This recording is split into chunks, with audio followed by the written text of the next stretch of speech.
we were going to be talking about the Houston Texans versus the Atlanta Falcons. It was a dominant performance by the Houston Texans on both sides of the field. It was a very good game. The fourth quarter, we put it away, and we put in work against the Atlanta Falcons, man. So y'all make sure y'all get in here, smash that like button, because we got a lot to talk about. What's going on, JXO? Yeah, it was a dominant performance. T. Flores, what's good? B. Shell, what's up? I clicked on this fast. Appreciate it, man. Tevin Dempsey, what's good? Berkeley Boss, what's good?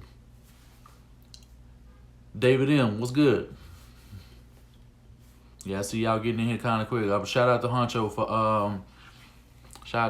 for letting y'all know about the stream. Oh, Ken, what's good? I'm gonna need your help. So this weekend I'm faxing Gary Kubiak's son. He's the head coach of the straight. As a D lineman. Any tips on how to stop that offense?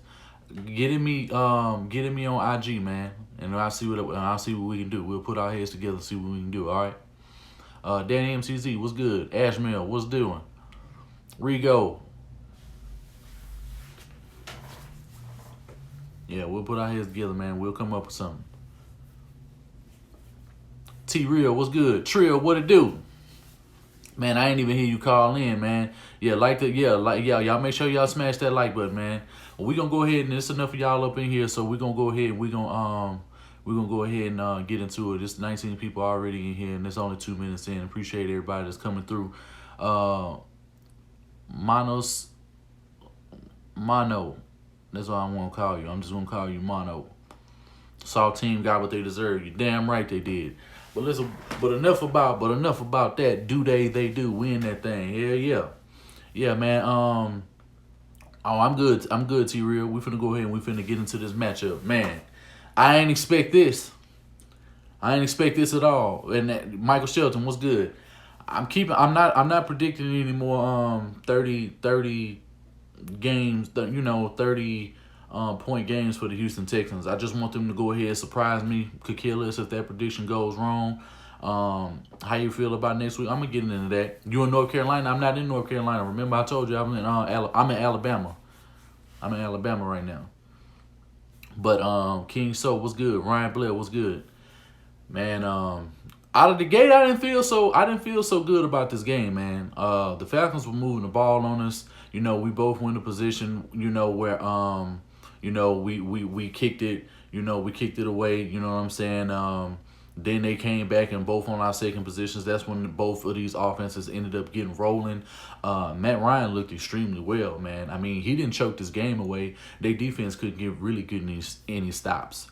They didn't lean on. You saw the numbers, like as far as the way Dirk Cutter was calling the game. I feel like if they would have got Devontae Freeman involved in the run game a little bit more, and if they would have designed a few more screens to him, because the few little shovel passes that they did get off to him, man, look, man, it was scary to see. And the fact that he's that type of running back who can make an impact the same way that McCaffrey made again against the Jaguars and the way that Alvin Kamara did, guys like that, I don't think we're really going to match up well, if we have to face those kind of running backs throughout the season.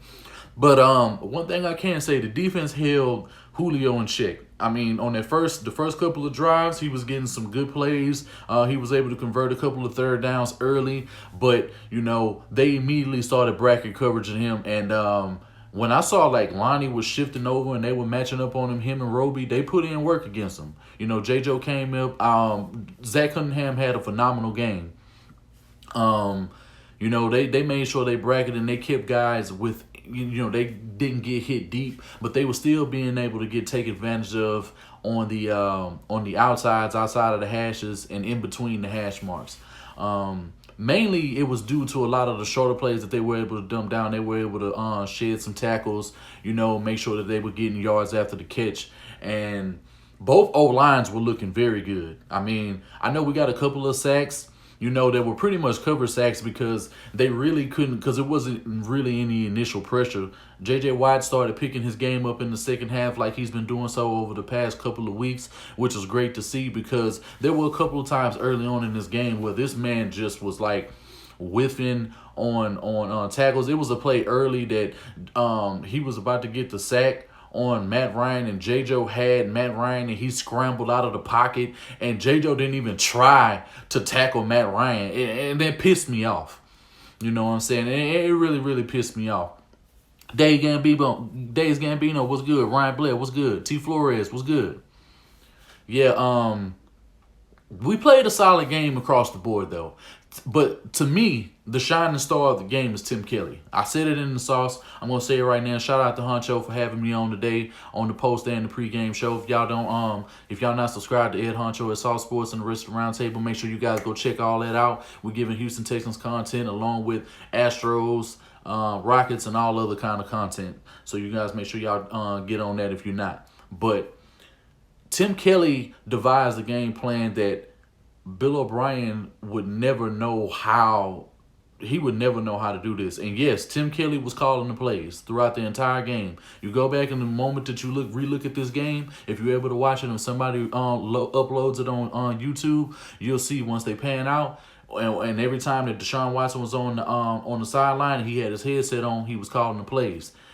He also had the play sheet throughout the entire game. So make sure you guys go check that. I haven't looked at any. I'm pretty sure somebody in the press conference after the game is over is more than likely going to ask that question as to why the offense was clicking and who was calling the plays. More than likely he's not going to give Tim Kelly any credit for that. He's going to try to say it was a joint effort, that both of these guys had something to do with it when Tim Kelly, hands down, was calling the plays and the offense looked the way that it was supposed to.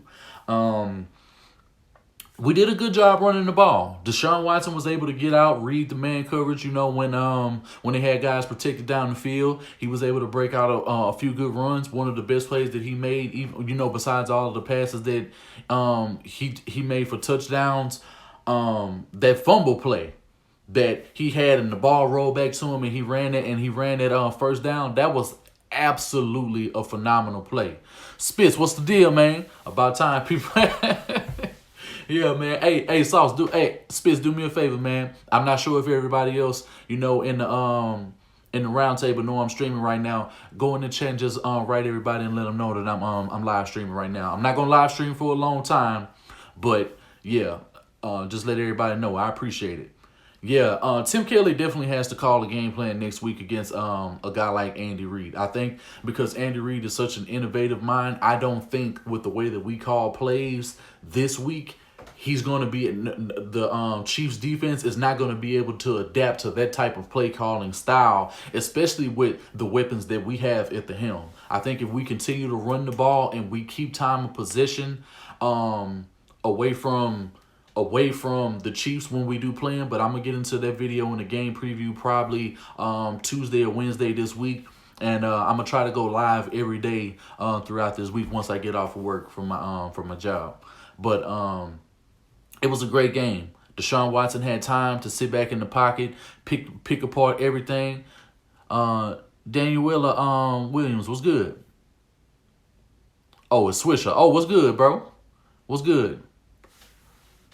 Yeah, hear what you got to say. Yeah, man, just seeing some of the play calls and some of the play designs and how open guys were able to get open, it was good to see the rhythm, and it was good to see that the broadcasters were calling a lot of this out. And the fact that, and it's just like Spitz had been saying, shout out to Spitz, because I think he's been preaching this a little bit more than anybody, and that's the rhythm passing of Deshaun Watson. We clearly see when he's in rhythm and when he's able to get the ball out quick, not only, just dumping it down, but he has the timing to sit in the pocket, make his reads, make a great assessment of where he wants to go with the football, complete the play, and execute it to the highest form. Man, this game just shows you, man, Deshaun Watson he's a force to be reckoned with. Now, I do understand that this was the Atlanta Falcons team who has a lot of holes. Their secondary is not all that great. They just lost Keanu Neal to a season-ending injury. Vic Beasley and Tack McKinley and all these guys. Grady Jarrett was the only one really playing. Him and number 93. I'm not sure who that was, but him and number 93 on the D-line were putting in work against the line. Now, even though we got some pressures, Deshaun Watson didn't take any real bad hits or anything like that, outside of the hit that they called a personal foul on him for, roughing the passer, when he got out of the pocket to make a play. Penalties were very bad on both sides of this game. I just feel like penalties on the drive where Sharpen had ended up getting 2 back-to-back false start calls. I really felt like that was going to end up hindering us and that was going to dead that drive. Even though we were up, I just felt like it was going to bring it to a close. But once Darren Fells, man, he got open on that first touchdown. I want to say that was on the first touchdown that he caught. And, man, Darren Fells and these tight ends played a marvelous game. I can't say too much more about them, man. They played an excellent game. It's what needs to happen. They need to be in the game plan a lot more going out, because when Deshaun Watson is having issues getting the ball to his receivers, if guys end up start playing much better coverage. What's good, JJ? Wise, what's good? Yeah. Oh, Tenny, what's good, bro? Yeah, man. I see. Shout out to the entire round table. Y'all make sure if y'all subscribe to him, check out J&J Sportscast. Joseph Tenney spits the definition of throw. Wise citizens. Make sure y'all go check those guys out, as well as Soft Sports and Ed Huncho. But El Lobo, what's good? This game, man. I thought it was gonna come down to the wire for a little bit until Tim Kelly decided, bro, we finna put this game away. And he believed that, Will Fuller was going to end up making the play of the game. And that's exactly why, they got him the ball to seal that touchdown before Tayshaun Gibson really did at the game. And one of the things that I said on the Sauce in the post-game stream when I was on with Honcho was the fact that when Gibson caught that interception, I'm just so glad he didn't immediately go down. Like, it was good to see that this team and the players were like, man, the hell with that. We're about to go down the field. We finna smoke these dudes. Like, the game shouldn't have been as close as it was. The defense made key stops. Even though they didn't get a lot of turnovers or anything like I had predicted, I felt like they would be able to make stops, and they did. A lot later on in the game, they were making some key stops early on in the first half, but I feel like the way that the Falcons O-line was playing, along with the play calls that they were able to get away with, man, they played a great game. I really can't take anything away from what the Falcons did offensively, because our defense still gave up 32 points and still gave up well over 400 total yards to them. And that's not really a good recipe when you're going against better quarterbacks and have defenses to compensate the offensive gameplay. Dan Quinn is a horrible coach at this point. Ever since the Super Bowl that he lost, he's been a choke artist. He's going to be out of Atlanta sooner enough.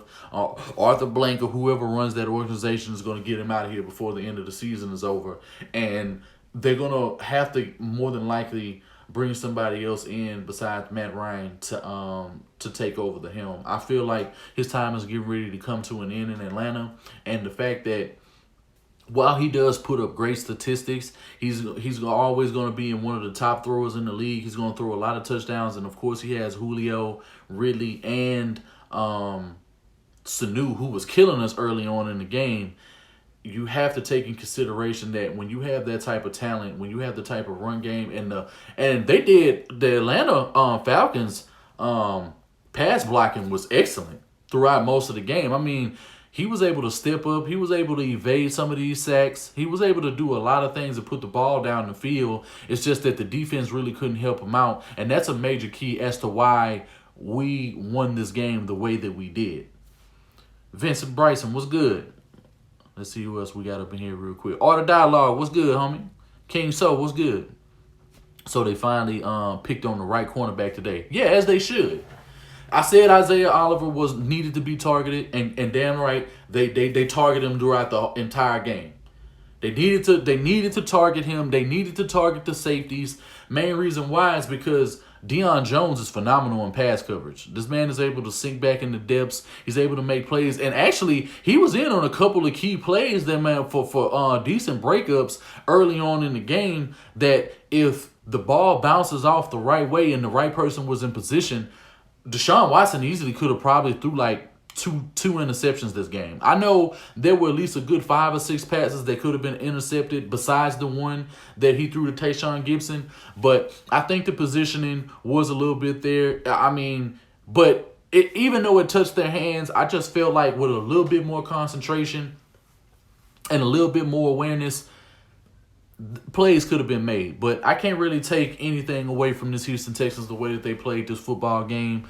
I know some fans are not going to be extremely elated about it. I mean, I love the win, but I'm still trying to proceed with caution because I know what we have coming in the next couple of weeks. And with the Colts, the Raiders just got a good win today. I forgot who they played. Who else? We got Kansas City next. I mean, that's a tall order, man. It's a tall order, and to start the month of October off the way that we are, I mean, it's a good start. We're 1-0 in October right now. October and November football always seems to be when Deshaun Watson steps his game up the most. If you really pay attention, if you really look over the last couple of seasons that we've had with Deshaun Watson at the helm, it always seems to ramp up a little bit more, and and especially when you're going by last year, and the fact that he has an 11-to-1 touchdown to interception ratio means that he's head over heels, not making the mistakes that Honcho mentioned, as far as holding on to the ball. Because when people talk about Deshaun Watson holding on to the ball, which he did today, but he was able to be extremely accurate and get the ball to players who deserve to catch the ball. I mean, guys were open all over the field, so you can't really expect a guy like Deshaun Watson to stop being who he is at all times just because you're afraid of whatever you're afraid of as a football fan of this football team. The man has to be able to play the game the way that he knows how to do it, because that's what we all fell in love with in the first place. You can't prevent Deshaun Watson from being what it was, because they tried to do that last year. They were doing that the first 5 or 6 games of last year, and then he steadily started progressing. And it's been quite some time since he's really thrown an interception besides the one that he threw in the game against the Saints, which I really can't fault him for, but he really didn't put enough on that ball that he was trying to get to Will Fuller in that situation. It's excellent seeing what this man is able to do. And Chip Kelly he sees his talent. He put this man in a great position today, and Deshaun Watson delivered. He delivered, man. He delivered 400 yards. He threw for 5 touchdowns, and this is the back-to-back years where he had the same amount of touchdowns and the same amount of incompletions in consecutive years. I don't think there's any other quarterback who can say that they've done that since him. Now, I mean, I haven't really heard it been talked about. I haven't really seen that being a thing. But the fact that he threw the same amount of incompletions that he did in touchdowns was phenomenal to watch. I know the run game, we ended up having like 150, 160 total yards. A lot of that was because of Deshaun Watson's ability to be able to get out. But Duke Johnson and Carlos Hyde were putting in a lot of work for this football team. Eastside Harold was good. And no, absolutely, he's not Eastside Harold. Come on, that's egregious. Don't even play games like that. I don't even know how that was a question. If we put Mahomes, we have a chance to win. Well, absolutely. If we put pressure on any quarterback, we have the ability to win. But if you don't have a guy that's competent like Chip Kelly installing a game plan for this offense to put points on the board, I don't think anything that the defense does will end up being in vain anyway. You have to have both sides putting in, and Kaimi Fairbairn has to make the PATs. He has to make the PATs. It's no reason for him to be missing points that he's supposed to make that are given to him for free. You cannot be in these type of situations, because we cannot go into Kansas City where the winds are at a higher, they blow at a higher rate. It's an open stadium, and the noise there is a whole lot. But Fuller did his thing. I just realized how much your sound quality has improved. Oh man, it was some stuff like stuck inside of the little mic at the end of the what the little speakers is on this phone. So that got cleaned out a few days ago. So hey, I'm glad the sound quality is good because that just makes for better streams. But y'all gotta understand, we did all this without Kenny Stills, and it's so funny that Ryan Blair brings that up because he was segueing me into my next point. The fact that Kenny Stills was out with a hamstring and he's been able to put in a whole lot, and the fact that you have all four of those guys with the way that the offensive line played today, and I do understand the trepidation of anyone wanting to say that you can't really expect that with some of these teams, but the reason why I can expect that to be more than likely the case offensively against the Kansas City Chiefs is because the Chiefs don't have a great front. You know, they do have good players. They're a stingy defense. They give up yards, they give up points, but they make plays when they need to. You know what I'm saying? And that's really all you can ask for a defense when you have an offense that plays as well, you know, to seal games. When you have quarterback play and when you have guys putting up 4 to 5 touchdowns in a game and your running attack was great because we you know, what more can you ask? No, they are not risking Hopkins having an injury. We need to open up open the defense. You mean the offense? I think they did that today. Thomas and Waring stash weapons. Waring, I can't wait to see him. Once he gets in, it's going to be good to see him because he is very athletic. But I love what I'm seeing out of Darren Fells and Jordan Akins. I wasn't real high on the Darren Fells signing. I felt like it was a wasted signing, especially at the time we still had Ryan Griffin, who I'm so glad who was cut from this football team because he didn't deserve to play. But I feel like the blocking, a lot of things would probably be even more lethal if you had a guy like Jordan Thomas on the field. I think because he has cohesion with Deshaun Watson as well, and the fact that he's 6'7" and he's able to box out the same way that Darren Fells was able to do, I think that even increases our chances and gives us another option. And then when you add in what these running backs are able to do once they dump the ball down. But I feel like it's a couple of plays that we could use that the Falcons actually took, and it was really within the screen game. If you look closely, a couple of screens that they threw, especially the way that they did the misdirection, he turned and it was delayed and he dumped the ball off a couple of times. And those were some of Devontae Freeman's biggest plays throughout this game. And that's why I said he could be so dangerous, but they didn't use him enough.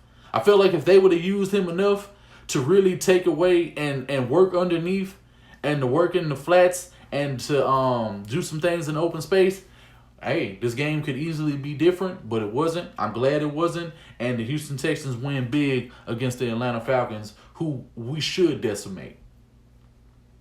This was a good team offensively that I feel good about, and I feel good about the quarterback that we played because Matt Ryan, regardless of what you were saying, Huncho was pretty much reading off his statistics before we really got into our points. Maximo drive was good. And it's just like, Man Cave was good.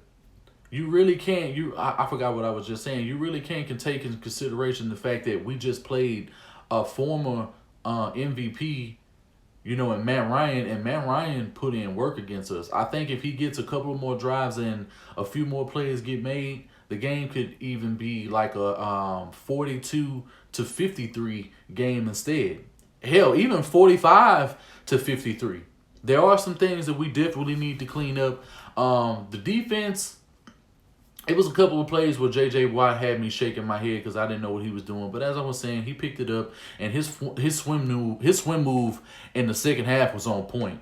He was beating the hell out of Caleb McGarry, and Caleb McGarry is a very good tackle and or guard, whichever way that they were using him. I have to go back just to make sure that he's either one of those positions. But even though they gave up some pressures, the offensive line of the Falcons still played very well.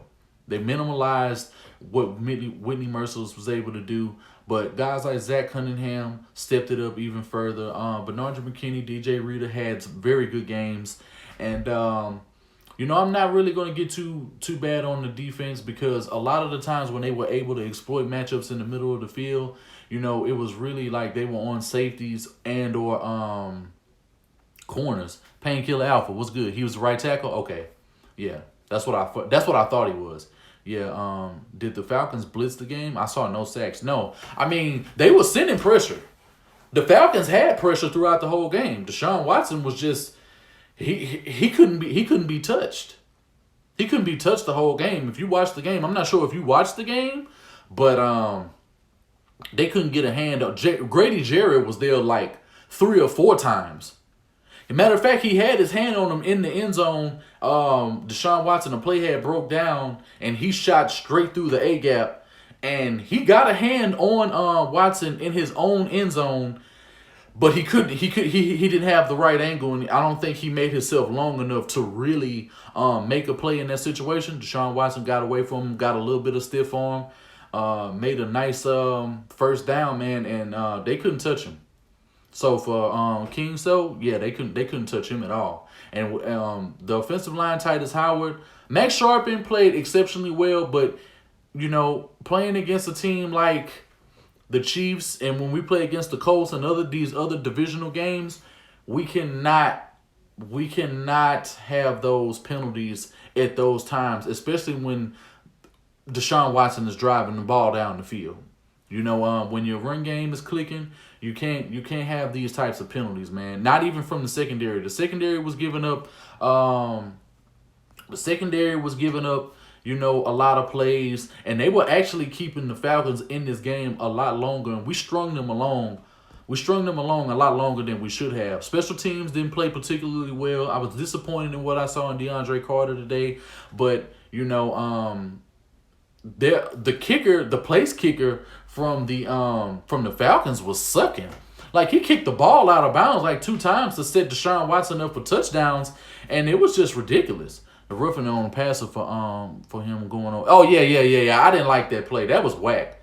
Yeah, I didn't like that play. That was weak. That was weak on the refs for even calling that. It really shouldn't have been. It really shouldn't have been a call, especially with the way he was falling. It's just like, what can you do with these quarterbacks? Oh, the Spence Porter fight was an excellent fight. I told you it was going to be a classic. For anybody who was in my stream, when I streamed about that fight last week, I told everybody it was going to be a classic. It just was that. If you have not seen Errol Spence versus the Deshaun Porter fight, go watch it. If you have not watched any boxing matches, if you need a boxing match to match, if you need to get back into boxing, that is the fight to watch. I'll end up making a video about it because there's other news coming out about it. It looks like Danny Garcia is going to more than likely end up being his next opponent. He does want to run it back with Sean Porter. So I'll get to that in another video because I'm doing some football content now. So when I come up with my boxing videos, I'll be sure to mention that fight. But yeah, it was a great fight. Great fight. As far as Kaimi Fairbairn, once again, he needs to pick this up. It just seems like him being outside of the hash marks, he's just not able to really hit kicks. When he kicked better from the left hash than he kicks from the right hash. Every time I see him from the right hash, I just cringe. He's a right foot kicker. He's a right foot kicker, and you would think kicking from the right hash would benefit him a lot more than kicking from the left hash. And it's just it's just like I closed my eyes a couple of times. What do you expect the O-line to keep playing as good today? I can't expect that. I mean, it was a benefit it was a benefit of the fact that the pass rush was weak. But the pass rush was creating some pressure. They just weren't able to really hit home. So, as I was just stating, their front played better than I thought they were, but their back end really wasn't challenging the receivers, and we were able, to Tim Kelly called a game that Bill O'Brien hasn't called in quite some time. And this is what we need, and we exploited a lot of the matchups, and we took advantage of the guys that were real weak in their secondary. Isaiah Oliver, I'm going to be surprised if he's benched in the next game. Deion Jones played an excellent game for the Falcons in coverage. Not only that, but in run support. So the running game, from the running backs could be a little better, but everybody collectively did very well in this football game. And all right, man up. I'll see you later on. Painkiller Alpha Kaimi has been very suspect lately, and we played in a dome. Yeah, that's the worst part about it. We're in a dome, and he's struggling. Porter was a dog, but the Dallas hard hitter could take his punches. Oh yeah, absolutely, absolutely. Spencer's the real dog, but Sean Porter put in work. How do you think Howard played today? Man, the O-line played exceptionally well, man. I have no... Hey, Titus Howard put in work. Put in work. I don't have nothing to say. Zach Fulton coming back shored up the line a lot more than it would if Greg Mance would have played. I think if Greg Mance would have played in that right guard spot, we probably would have saw a little bit more of those pressures, and we probably would have saw a couple of situations where Deshaun Watson would have got sacked. I think they weren't... But I think... defensively, they were too predictable for the Houston offense because Deshaun Watson's cadence was on point today. He was drawing dudes off sides. He did that on the same drive like twice. And that's when he had gave up one of those big plays when he got that 53-yard catch to Kiki. And Kiki played a very solid game, even though it was low key. Dallas getting smacked right now. I think they're getting smacked like 24-0 right now. But and it just goes to show you the moment that they play tough teams with legitimate defenses, they fold up. But Green Bay is smacking Dallas like 24-0 right now. Fulton helps Howard a lot, but the most beneficiary is Martin at center. He's been playing a lot better over the last couple of weeks. Nick Martin has been playing a whole lot better, but I think the fact that what Sharpen was able to do a left tackle next to Larry Thompson needs to be talked about as well. He played a phenomenal game. Outside of the penalties he gave up, I'm sure we gave up some pressures. I don't know the number of pressures. I wasn't counting them throughout the game. It wasn't easy, for me to chart all that because I was looking at too many different things on the field. But if I see any all-22 film or if some analytics guys put out some numbers, I'll be able to check that and I can get y'all some analytics as far as how this team played. But this was a great win, man.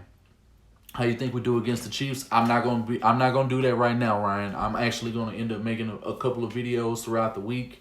I got a game preview. I'm probably going to try to do some NFL picks along with some spread picks. I've been wanting to do that on my channel for quite some time. So if you guys are betting men and women, y'all can go ahead get y'all parlay ticket and we can start making y'all some money. But Martin played pretty good, man. I can't really front. The last couple of weeks he's been playing pretty good. Last week against the Panthers, not so much. Both rookie offensive line playing well so far. Absolutely. So he's a walking L, good for a sack or a hole. No. You got to understand who he was going against. They were able to get a lot of interior pressure, but I think he wasn't adjusted to the cadence of Deshaun Watson. I think because he was so on point with his voice inflection today, it was messing him up in the play call, and that's why he got a couple of false starts the way that he did throughout the game. But we were still able to... Even with those penalties, we were still able to get points out of them. So I'll take 9 of 11 drives where we actually score touchdowns, even with those penalties, than that situation being on the other end of the stick like it's been so in the past. Do you agree with the guy from Texas opinion when he told Honcho that Watson has a lot to do with our lack of success? No, bro, absolutely not. He didn't. He's entitled to his opinion. That's all I'm gonna say, because I'm gonna be on the show with him pretty soon, and I'm gonna have to school him, like I do a lot of these fans. I wish the Chiefs game was a primetime game. I won't be surprised. Don't be surprised that after this performance that they end up making that a primetime game. I wouldn't be surprised at all. What's going on, Paul Ball? I know Martin is trash, but just stating that he plays better with Fulton by his style. Oh yeah, absolutely. Texans about to go 14-2. We'll see. I'm not banking on that. I'm not banking on that at all. That sounds like some super naive homer thing to say, but you're entitled to your opinion, and if you feel that way, and hopefully that's a situation, we would love that. Nobody's going to say that they don't want that, but I highly doubt it. We got too many good teams left to play, and to go 14-2 with this schedule and to only lose to the Panthers and the Saints would be monumental if we could pull that off. But he's not good against stud D linemen. And who are you talking about? Who's not good against stud D linemen? The Chiefs are kind of overrated only on defense, not on offense. Their play calling is impeccable. They have a great head coach. Their quarterback is phenomenal. You know, say what you will about Patrick Mahomes. The man is nice. He gets the ball out. He does everything that he's supposed to do, and he wins against great football teams. He's just not able to beat the Patriots. But that's a lot of if you don't school that dude, I most definitely will. Oh, you ain't got to worry about it, Trill. Anything you want to shoot my way for me to address, I can speak on your behalf when that time comes. Trust me. Just shoot it to me. I'll let you know when it's going down, and you already know you can hit me up on IG. But so he's not good against stud. I feel good if they can get through the Chiefs and Colts win. Well, of course. I mean, if they beat the Colts and the Chiefs in back-to-back games, I mean, that doesn't mean that they're going to beat the Patriots. You know, I mean, that's still a tall order, especially with the way that Brady is playing right now. Brady is playing very well. Their defense is playing well. And, you know, it is what it is. I want to retire from YouTube, but I can't. 12-4 to be realistic. I won't even say that that's realistic. The most realistic thing that I can probably see from the Houston Texans is what I predicted. Well, most of us predicted, you know, for the before the season, that was 10-6.